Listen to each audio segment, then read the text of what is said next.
ខឹងហើយឬមិនហ៊ានទេព្រះនាងម្ចាស់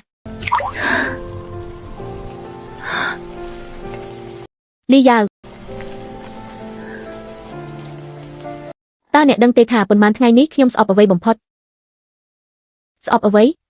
ស្អប់រាល់ពេលដែលអ្នកមកជួបខ្ញុំគឺដូចជាមកផ្ដាំផ្ញើការងារចុងក្រោយអញ្ចឹងសៀវភៅមួយក្បាលដំរីមួយជួរឈ្មោះមួយអ្នកប្រកូលគ្រប់យ៉ាងមកឲ្យខ្ញុំប៉ុន្តែបែរជាមិនប្រកូលខ្លួនអ្នកមកឲ្យខ្ញុំទៅវិញ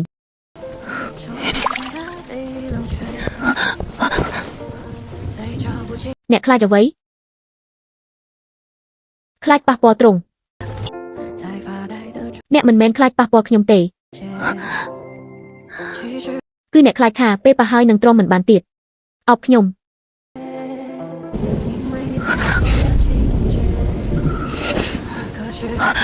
តើអ្នកនឹងស្ដាយក្រោយទេ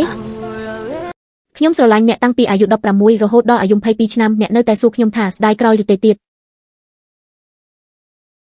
ភីយ៉ានយប់នេះកុំអង្គុយលើខ្នើយហើយក៏កុំអង្គុយលើមុខដាវអីធ្វើជាមនុស្សរបស់ខ្ញុំទៅបែបនេះទៅដូចជារឿងពិត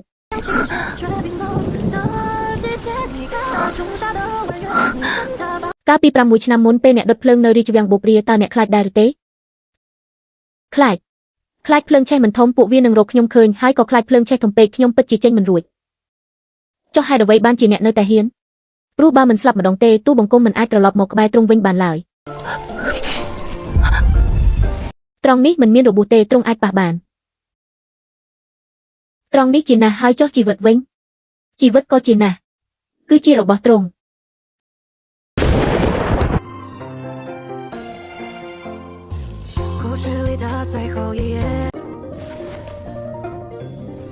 ធ្វើឲ្យអ្នកភ្ញាក់ហើយអ្នកចិត្តចាក់ចេញទៀតហើយមែនទេឲ្យតែមេឃភ្លឺភ្លាមអ្នកប្រញាប់ត្រឡប់ទៅធ្វើជាលោកមន្ត្រីភ័យវិញហើយថ្ងៃនេះក្រសួងពិធីការត្រូវជំនុំជម្រះរឿងក្តីចាស់នៅការប្រឡងនីតិក្រដៅទូបង្គំដឹងហើយបើទូបង្គំមិនទៅទេពួកវានឹងបះបោររឿងនេះទូបង្គំដឹងដែរនៅលើអត្រជាក់ណាស់អ្នកនៅស្គាល់ត្រជាក់ដែរតើ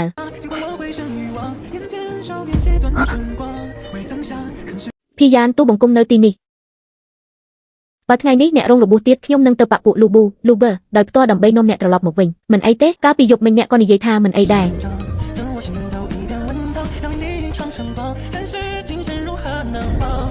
យប់នេះត្រឡប់មកវិញយកទេមិនអនុញ្ញាតឲ្យនាំមកវិញតែរាយការណ៍នោះទេត្រូវនាំទាំងខ្លួនអ្នកត្រឡប់មកវិញផងមុនពេលចេញទៅថាប់ខ្ញុំសិន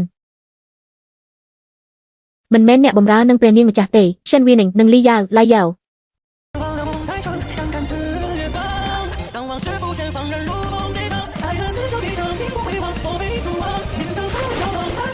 នៅលើអត្រជាក់ត្រឡប់ទៅលើក្រេវិញទៅ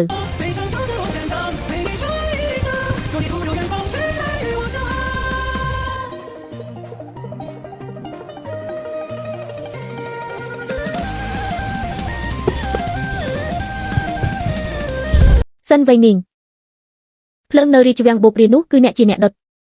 ប៉ុន្តែទៅថ្ងៃមុខបើមាននរណាយកភ្លើងនោះមកគំរាមអ្នកត្រូវចាំថាមិនមែនមានតែអ្នកម្នាក់ទេដែលដឹងការពិតខ្ញុំក៏ដឹងដែរខ្ញុំនឹងមិនឲ្យអ្នកលីរ៉ាប់